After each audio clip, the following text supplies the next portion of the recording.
What happens to new vehicles that don't get sold? If you've ever driven across a dealership in the United States, you've seen hundreds of vehicles sitting outside just rotting away. What happens to the ones that don't get sold? Well, you need to learn how dealerships operate here in America. Unfortunately, we don't have direct to consumer, so a manufacturer like Ford or Dodge, Jeep, and Ram cannot sell their product direct to the customer. They sell their product to the dealership. Now, sometimes the manufacturer itself gets stuck with cars as well. We'll get to that in a minute. But the dealership, they are the ones holding the bag normally because the manufacturer sells the car to the dealership, and dealerships are the, in my opinion, unnecessary middleman that sells the vehicle to the public. And now with MSRPs being so high, you go up to an F-150, any pickup truck, it's 80, 90, 125 grand. People are like, yeah, I'm not buying this crap. And so now you have brand new pickup trucks that are 2022 models, 2023 Jeep Wranglers sitting on the lot not selling, and it's because the price is so dang high and people just don't want the vehicles, and interest rates still are pretty high. So what happens to the ones that don't sell? Well, the dealership has a few options. They can dealer trade it, so that means they ship it to another dealership and they trade it for another vehicle. Because let's say you're out in the country and you have an EV Blazer at a Chevy dealership. Well,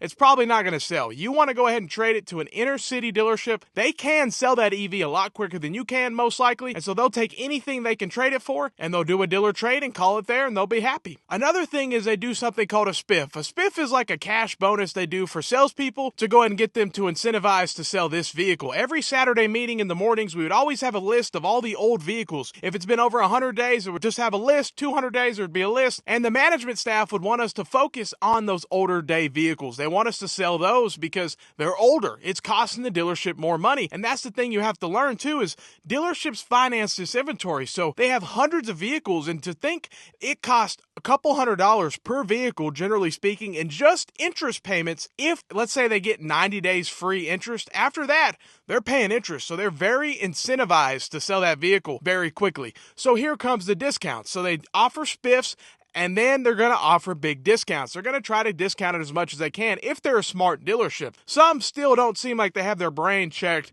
and they're still doing markups and stuff on old 300-day-old vehicles, and it's like, what are you doing? It's 300 days old. What are you thinking? So some dealers really need a reality check because they're so stuck in 2020, 2021, but they need to get out of that. Anyways, so that's another thing. They'll discount. Another thing is they'll bring it to auction. Auction, you can sell any vehicle anytime at an auction. Plain and simple. A dealership can sell their whole fleet of inventory in one day at an auction. It's that simple. It will be a wholesale price, so they're going to completely get ripped. But at the end of the day, they can sell that truck. No matter what truck it is, at what cost, they can sell any truck or any vehicle because it will sell at auction. It's just not going to be the price you want it to sell it for. But that's an option as well, or use it as a demo, a loaner vehicle for service or anything like that. But sometimes the manufacturer does have requirements, and normally those older vehicles don't meet it. But if you just want to pay it out of pocket and the dealer's like, we need more loaners, but I don't think dealers are normally that nice to do that. So those are a few reasons on the actual dealer side. Now, the manufacturer itself can also get stuck with vehicles because we do it a little bit different in America. In Germany,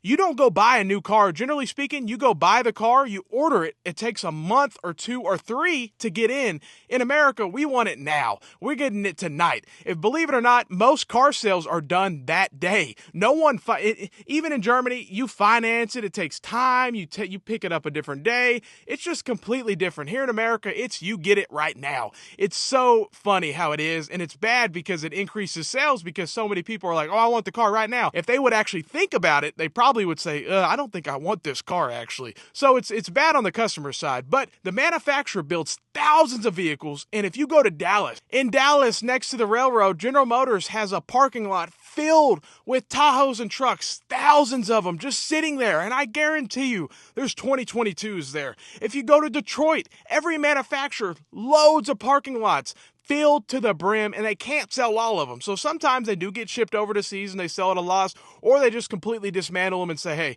it was a loss, it is what it is. But hey, it's all baked in the price at the end of the day. They're gonna count for the loss. It is what it is. But it's because we don't have direct to consumer. We should be able to buy directly from the manufacturers. Why are these states making us where we have to have the middleman dealership? Yeah, of course, they're gonna get stuck with some unsold vehicles, but hey, They do markups, they do all this stuff. Do we even need a dealership in the middle to make profit? Can't we just buy directly from the manufacturer? Like, make it make sense. And it's because we actually stock the inventory. In other countries, they don't do that. They build the vehicles as needed. So if a customer orders a car, they build the car. It's just completely different how we do it here.